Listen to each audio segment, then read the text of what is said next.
আসসালামু আলাইকুম। আজকে পারভেজ হোসেন ইমন কিন্তু যেভাবে ব্যাটিং তাণ্ডব আজকে জিএসএল এ দেখাইছে, দুর্দান্ত ছিল, দেখার মতো ছিল।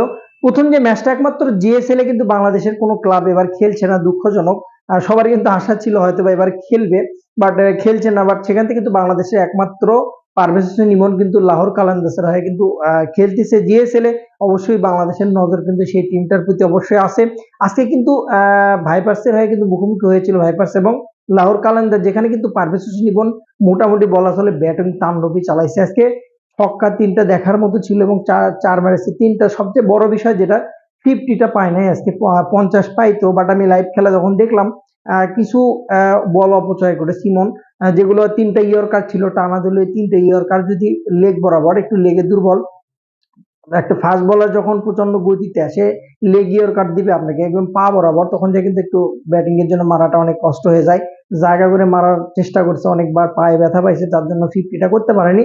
তবে ব্যাটিংটা যেভাবে ধস নামছিল, একটা সময় 60 রানে 4টা উইকেট যাওয়ার পরে লাহোর কালান্দার্সের মোটামুটি একটা ভালো স্ট্যান্ডে কিন্তু ব্যাসওয়েলের সাথে কিন্তু মোটামুটি পারভেজ হোসেন ইমন ভালো একটা ব্যাকআপ দিয়েছে এবং 50+ হাইস্ট জিএসএল এর পার্টনারশিপ, 50 পার্টনারশিপ, যেটাতে প্রায় 60+ রান করেছে।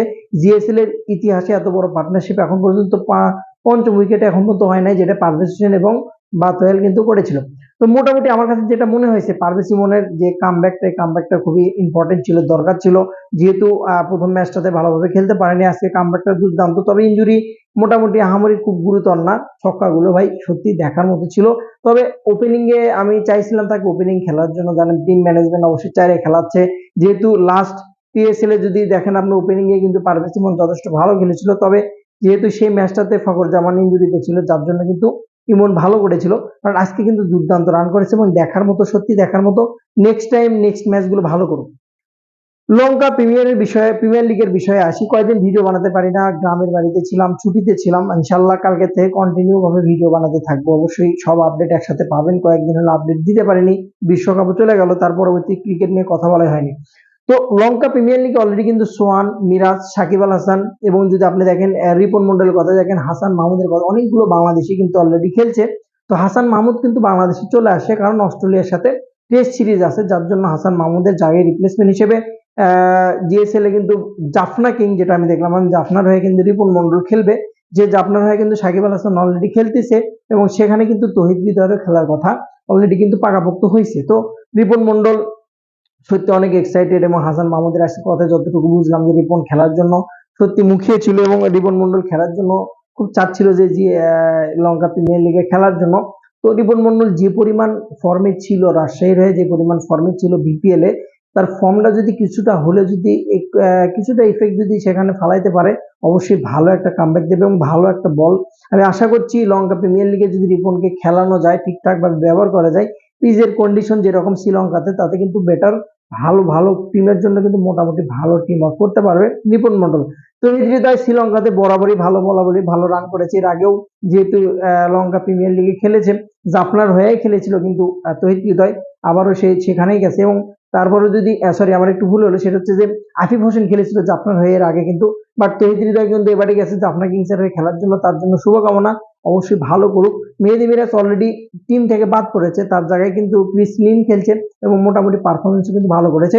সাকিব আল হাসানের কথা যদি বলি, আগের মতো ব্যাট বোলিং কোনো কিছু খুঁজে পাচ্ছি না এলপিএল এখন পর্যন্ত যদি দেখি আমি। তারপরে মোটামুটি একবারে যে দল থেকে বাদ পড়ার মতো এরকমও না। টোটালি বলা চলে যে লঙ্কা প্রিমিয়ার লিগে বাংলাদেশের অনেক অনেক অনেক অনেক প্লেয়ার কিন্তু নিচ্ছে, এবং হাসান মাহমুদের রিপ্লেসমেন্ট হিসেবে রিপন মন্ডল ভালো করুক।